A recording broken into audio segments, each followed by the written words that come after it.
Hello, everyone, and welcome to our live stream. Today we are talking about TikTok. It's awesome and interesting to learn more about this platform because my son, he's 10 years old, post content there. Yep, I love it.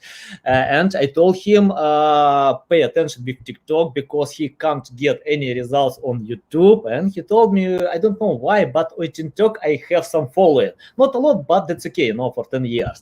And I'm so excited to discuss about this platform with Maayan Gordon because she's an expert and know exactly how to get results on TikTok because she has over 2,200,000 users, followers on TikTok. How are you? I'm doing wonderful. How are you doing today? Oh yeah, I'm great. Pretty good day, to discuss about TikTok. And I'm a marketer, and I pay a lot of attention with LinkedIn, YouTube. I have some results there. But I told my team we need to consider new platforms and TikTok as well. And some of them replied to me, "Why? Why we need to take TikTok? It's only for kids." Can you tell and reply this question? Why all brands need to be on TikTok today? Yeah, I mean, it's kind of like how people talked about the internet, right? Back in the 90s. Like, oh, the internet, that's just for, I don't even know what they said. I was a little baby back then, but they were like, "Oh, that's just for people in an office," right? And now it's literally every single human being on the planet wants to use the internet even if they don't have access to it.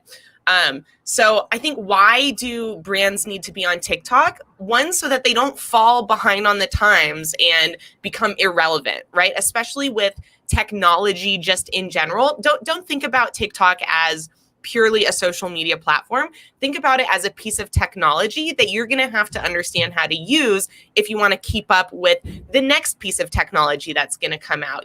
TikTok isn't the end all be all of social media platforms. There will continue to be new platforms that come out probably every single year at this point, right? Like, already early in 2021, we have Clubhouse emerging as this big behemoth app. And we're not even halfway into the year. There could be still, right, 3 or 4 other really large social media apps that emerge this year.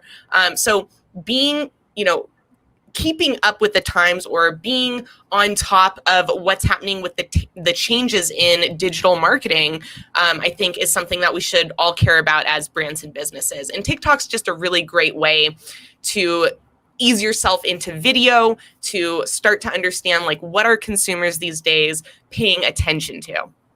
Yeah, got it. Thanks. Okay, before we start a little bit deeper, when I read your story on LinkedIn, it's so inspirational. Yeah, can you tell more about your way?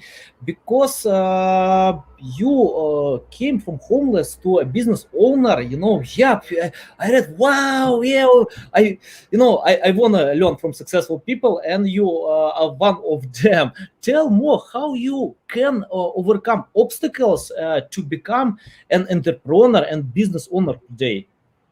Yeah, absolutely. So I've got a crazy up and down story that I would say, started in the down position of, I really didn't have any friends growing up, not the way that I would consider someone to be, my best friend or a really close relationship. Mhm. So I had friends from sports and classes, right? Those kind of normal things.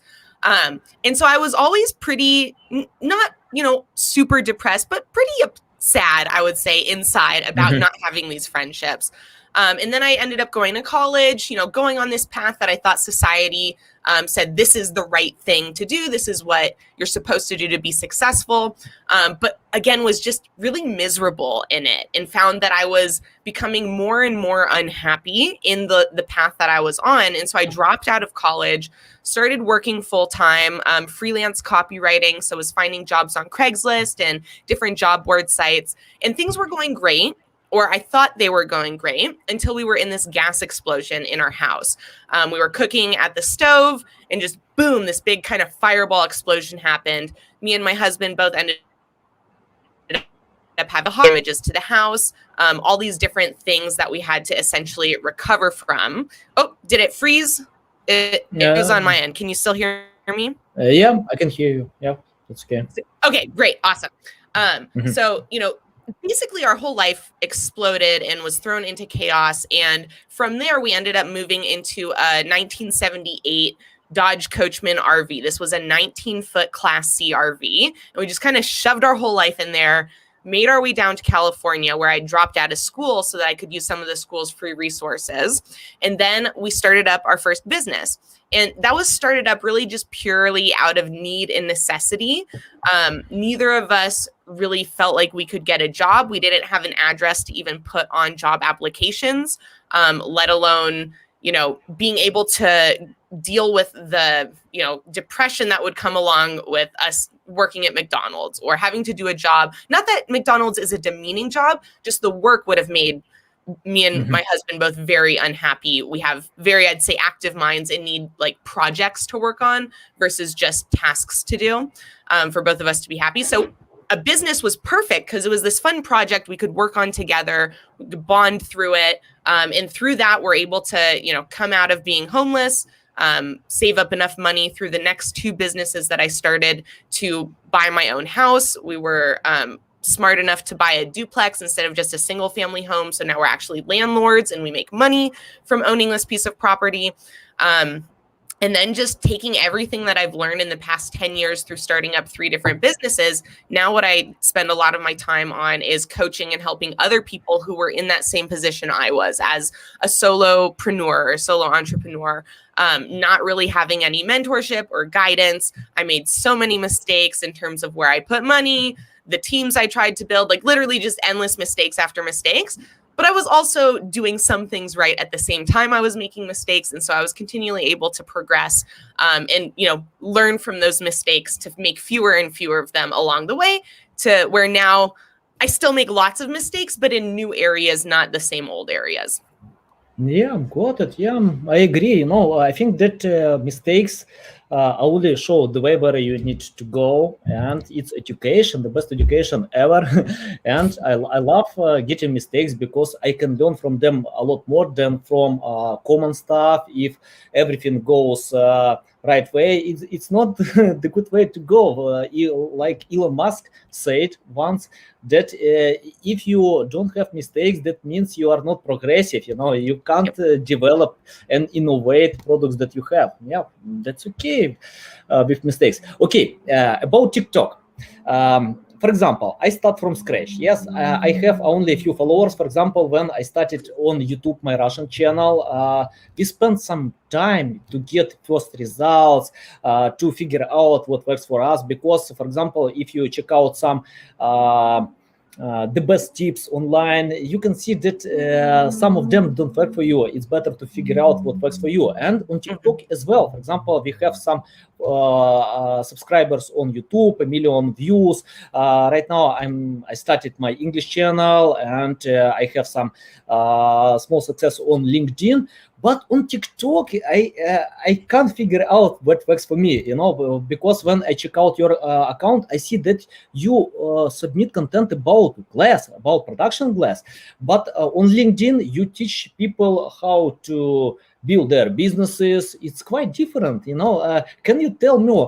That means if you can find a lack of content on some platform, that you can jump there, even if you have a different approach. Am I right? Yeah. So each platform kind of, caters to different digital elements. So on LinkedIn, I think, it caters much more to written text than like TikTok really. Yes, there's written text elements, but it's much more visual, right? It's like this full screen, immersive, almost experience. And so just understanding that the content on TikTok has to be much more visual, in my opinion, than on LinkedIn. That's for me where that big separation happens is there's, in my mind, or I haven't figured out how to create highly visual business content, which I think is a fun challenge. Like it's a great opportunity for anyone in the business space to think about, man, how could I translate what I do on LinkedIn or in the business world into something highly visual for TikTok? Like if you figure that out, you are guaranteed going to be super successful on that platform.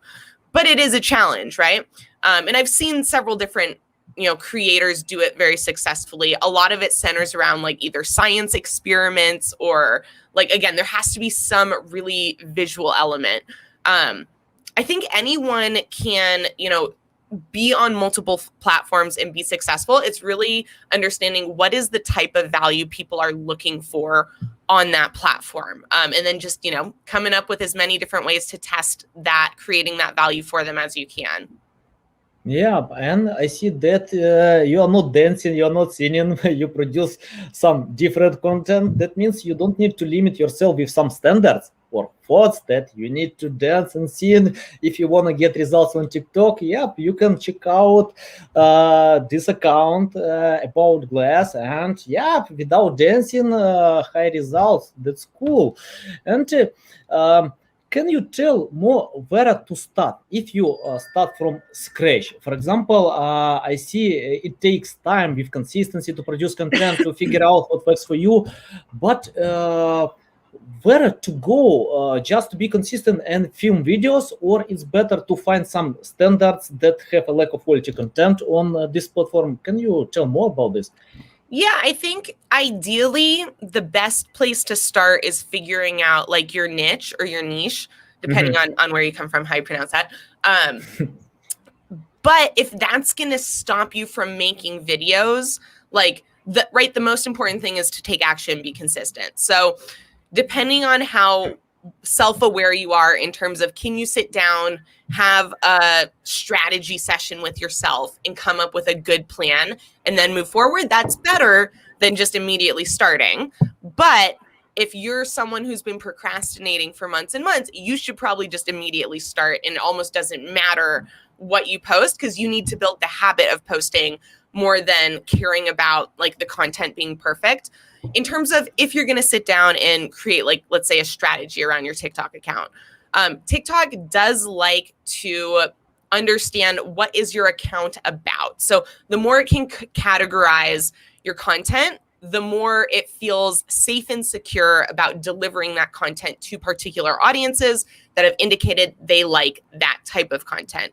So what I mean is, it's probably better to start a TikTok channel where all of your videos are about cooking pizza than it is to start an account where 3 of them are about you cooking in the kitchen, 2 of them are about you playing with your dog, and another 3 of them are about business tips. So the more focused I think you can keep it, the better, because it allows the algorithm to understand, like, what is this count about, and what kind of content is it going to be producing, so that it can understand who to recommend and show that content to. But again, TikTok is one of those beautiful kind of new inventions where that strategy can work, but also the strategy of you randomly posting stuff and hitting on a viral video, like that can work too. Which is going to work better for you? No one knows, because your talents are something that are probably yet to be discovered even by yourself, right? Like, some people are naturally very, very good at creating a TikTok video, even if they've never done it before. And some people are never going to be good at it, no matter how many times they try. And then there's everything in between. So it's going to take a little bit for you to figure out like how naturally good at creating TikTok videos you are. And that's, of course, going to come into play. Yeah, and once I learned about PewDiePie and Mr. Beast, and for example, PewDiePie submitted 100 videos and got only 285 subscribers. Today he has over 100 million, 5 million, yeah, a lot. Mr. Beast, it's the same way. He submitted videos over a year, and to get first 1,000 subscribers, it's like consistency and loving what you do, because if you don't love, you can give up, during this way. Yep. What about TikTok? For example, Charlie D'Amelio, when she started film her videos, it's interesting that she got a viral video, and she spent more time producing the same content with this dancing, with using hands, legs. I don't know exactly about this dance, but she spent time producing only one type of dances, and after this she extended to different types when she got recognition. You mean like it's better to test different formats and find what works for you and jump there, or you have another assumptions? Yeah, no, that's pretty much it. You want to follow like your own success on TikTok. So no matter where you start, there's going to be some level of experimentation, right? Even if you say that you're only going to do one type of video, there's still all the different music and all the different visual styles and angles you can have with your phone and effects and transitions. Like there's endless variety of being able to create completely different videos around the exact same thing, which is part of the beauty of TikTok is it doesn't matter how saturated a category gets, you can still come up with entirely new video concepts and videos. So what works for most people is some amount of this experimentation and then something hits, right? They get a viral video and then really paying attention and thinking about why did that video go viral and trying to create more videos around those reasons that you think the first one went viral. And this is how a lot of very viral TikTok accounts have kind of found their groove, so to speak, is like you said, could have been hundreds of videos they've posted with varying amounts of success. And then one of them takes off much more massively and they go, okay, let's try more of this video. And all of a sudden that's like their new style. And that's the type of video that they're constantly doing because it sees really great results and it starts to almost brand and help them brand their account around that style. So it's a really cool way to let a platform almost lead you into the branding that is going to be the most successful for you and the marketing that's going to work the best. So you kind of like stumble your way into the light out of the dark. Yeah, and I'm interested about algorithms. For example, on LinkedIn, I see that most accounts comment a lot on influencers' posts to get engagement. For example, even Gary Vee told that he spent 4 years to comment posts on Twitter to get recognition there. On LinkedIn, I see the same way. On YouTube, it works perfectly fine. But on TikTok, for example, my wife got 220,000 views from accounts without followers, only 100 followers, something like this. That means it's better to pay attention with creating video on TikTok. Or it's better to comment on other posts, to use some methods that works on other social media. Can you tell more to create more content or trying to promote this content? That's a good question. I would say part of the answer again is going to lie in where your natural talents are. So some people are really good at writing clever comments, right? Like they just know the right kind of comment where you're like, oh, that was funny, or like that was clever, like it adds some really good context. So if that's you, it's probably, and you're bad at videos, then obviously it's going to make more sense for you to comment on people's posts, because especially if you comment early on a video that's going viral and it's a good comment, your comment can end up at the top with like thousands, if not tens of thousands, or even hundreds of thousands of people who have hearted or liked that comment. And that can get you like thousands of followers. But maybe you suck at comments, right? And no matter how many you leave, it's not going to get you any extra exposure. And I would say where that kind of in the middle is that TikTok videos that go viral tend to have thousands of comments. So yours has to be a really good comment to be able to get the visibility through that video. Now, that doesn't mean that's true for every video. Like there are some videos that'll have millions of views and let's say 50 comments, right? Which is not a lot. Like it's very likely someone might see your comment if it's a good comment. So if you had to pick one or the other, I would say probably content, unless you're really gifted at the writing portion or the posting videos, because that's what's gonna like give you traction. And if you hit a viral video, it does build some amount of momentum in your account. And it gives you a clue as to like where to go next. With just leaving comments on other people's posts, it's a little bit more tricky to like build that continual traction, because someone will have had to see your other comments or like had some other type of exposure to you to really build familiarity with your brand. Yeah, I've got it. And I can tell more about commenting because I use the strategy on LinkedIn, on YouTube. And don't wait for quick results as well. For example, you mentioned about good with writing commenting. If you spend a month, 2 months writing comments every day, every single day, write over 100 comments, you can get results because nobody knows what can get attention. For example, some of my comments bring a few hundred likes from Gary Vee posts, and mass following on LinkedIn.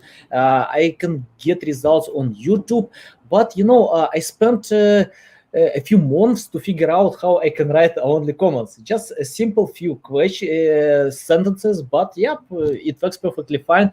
But I'm not sure that it's a good strategy for TikTok. It's better to be consistent with creating content, because if you have some interesting video, you can get this attention more. Yep. Okay. Tell what is the most important algorithm on TikTok for you? Where you pay a lot more attention today? That's a good question. It's still, for me, very tricky to figure out like what's going on with TikTok all of the time. So what I focus on is consistency more than anything. Like, I just want to make sure that I'm posting a video per day. And honestly, even in the past week, I haven't been as good with that. Part of it is I got a new iPhone and I'm still like transitioning. Like, we all know it takes time to transition from kind of one phone to another fully. But it's also just because I got a lot busier in some of the other areas in which I'm working. And then sometimes you're going to feel less creative, right? Like, there's always going to be things that make it so that you are having a harder time or an easier time posting. For example, when I go and travel somewhere, I can capture way more content very easily. Like, there's just more interesting things around me. Outside of like consistently posting, I would say I do try and spend some amount of time looking at other content to see what's working for other people and thinking about, can I be creative in adapting that to something that fits in with like what I already do? And then I would say the other thing I'm really keen on, I haven't pulled the trigger on this very much yet, but I'm very focused on trying to do some collaborations, because those can be kind of a shortcut sometimes to growing your TikTok account, is pairing up with another like big creator and creating content together. Because not only can the app recognize that there's two creators in it, but sometimes you just like become a lot more creative when you're around someone else who's creative, or like when I'm, planning to film a video with someone else who's also a content creator, I get a lot more excited because it's fun to create content with other people. And because I'm more excited, I might come up with better ideas. There's just like a whole bunch of benefits that happen when you collaborate, I believe. So that's another thing I'm trying to like figure out how to build more of a system around, so that it's something I can kind of like regularly do and it doesn't take me a whole lot of extra energy or effort. Can you tell more about this collaboration? For example, I can share my collaboration. For example, even right now, we have a webinar, and we collaborate together. Once I invited Craig Campbell from Scotland, and he brought a massive audience to my YouTube channel. Over 6,000 people came to this webinar. I was excited. That's awesome. Wow, cool. Why not? And massive subscribers as well. And can you tell more about collaboration on TikTok? For example, you mean like it's better to find creators on TikTok, or to collaborate with people who are awesome with creating or editing videos and wanna provide something new to your content? Just tell more. All of that. So I think like you mentioned, there's a lot of different ways you can collaborate, and a lot of different types of people. So I wouldn't say don't focus on just people in your industry or with the same skill as you. Actually, like, go find people who have very different skills or accounts or industries, because that's where the most interesting, I think, collaborations come from. So for example, let's say you're a music artist. You could go reach out to other music artists and do like a music collaboration with both your different music styles.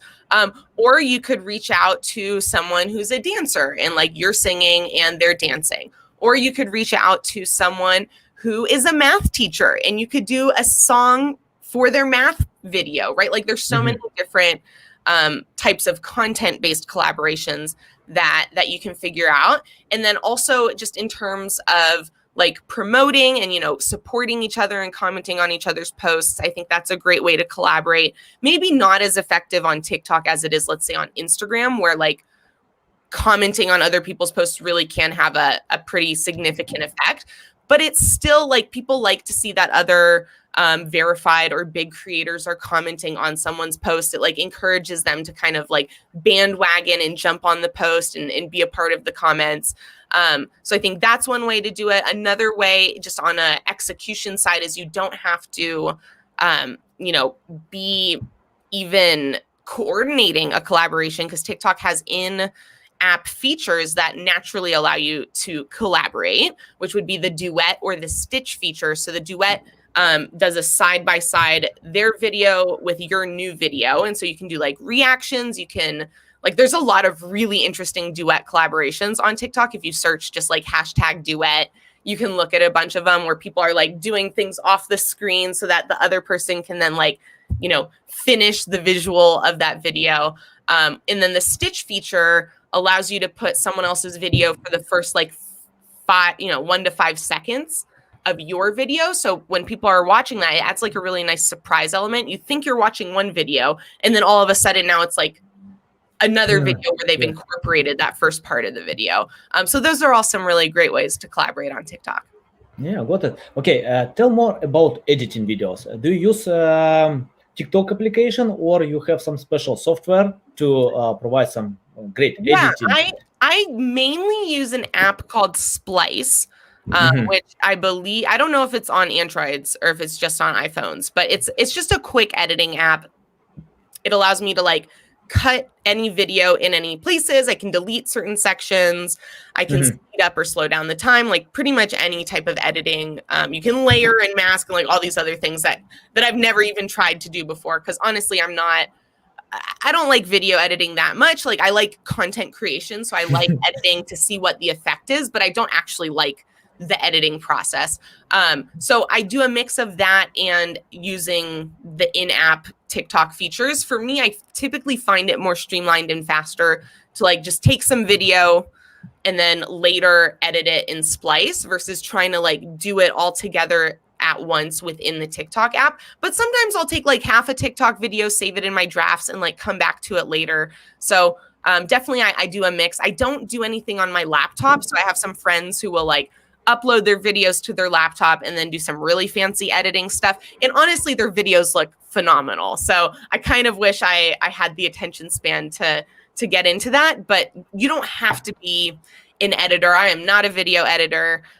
You don't have to do that. If you are a video editor, though, you probably have a huge leg up and advantage, and you should definitely be on TikTok because there's a bunch of people in that category who are really crushing it. Yep. Some people ask to share these apps. If you can send me the link, I will submit in the description about this app. We have a lack of time, but I want to ask 2 questions. The first question about sounds. I know that some accounts rely on sounds a lot. When they provide the right sounds, they can get much more engagement, exposure. That means it's better to find sounds on the list on TikTok, or you can submit your sounds. Because, for example, when we started our TikTok account, we submitted sounds from other platforms, from YouTube, but it didn't work well, you know. Can you tell more about this? Yeah, so you want to use either a sound from like the TikTok sound library. So what that means is when you're making a video, you can actually tap on the little sound button and it'll pull up all of the different sound options. Those should be good to go. Like they've been working hard to make sure that all of that sound in music is like legally available to the people in the app, but there have been cases, just so people know, where like that music will get removed afterwards as they're going back and forth on the legal side of things.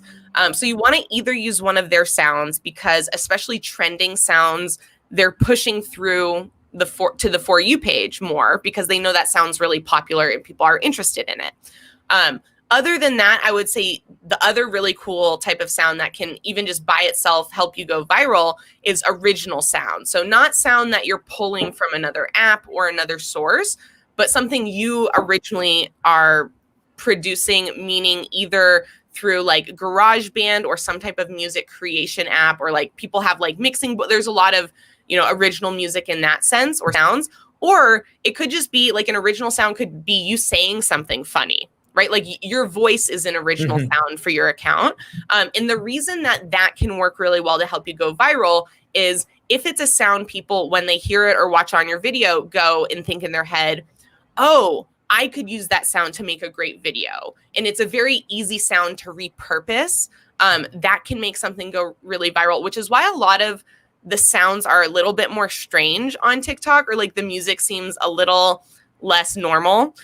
Is because it's actually something that is going to grab our attention, that is more likely to go viral on TikTok than something that's purely pleasant sounding. Like people don't necessarily want something to sound pleasant. They want something to grab their attention because, right, people are scrolling through these like 5 to 15 second videos. Attention is in quite short supply.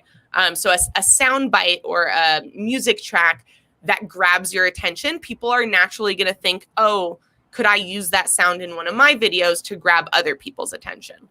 Yeah, cool. Thanks a lot. Okay, we can finish this and tell more where people can find you, learn about you, because I submitted your links in the description below. Guys, just open them, learn more about Maayan Gordon, and tell which way is better to reach out to you. Yeah, LinkedIn's one of the best ways to get in touch with me. But my Instagram's great as well. If you send me a DM, it's Maayan Gordon Media on Instagram. And then if you want to check out my TikTok, it's at World of Glass. And let's see, other places would be my website, maayangordonmedia.com. You could just Google me too. Googling me is a great way to find me and be able to get in touch with me. But I've got a unique enough name that you should be able to just search it on LinkedIn or check out the links that are below this video. And I'll send over any other ones that I can think of. Cool. And you mentioned about Clubhouse. That means you're going to jump in this platform as well, yeah? Yes, I love Clubhouse. So you can find me on Clubhouse at Maayan Gordon, I believe. It's tricky. I've got like a unique enough name. It's available on some platforms, but not on others. Like there are other Maayan Gordons out there. So sometimes I'll come across and someone will have already taken my full name. So then I have to figure out what I'm going to do. Yeah, got it. Okay, thanks a lot for this live stream. It's a pleasure to get all your answers. Yeah, we are going to jump with TikTok more deeply. And yeah, I appreciate your time. Thanks a lot. Absolutely. Thanks so much for taking the time to have me on. Okay, thanks, guys. Bye-bye.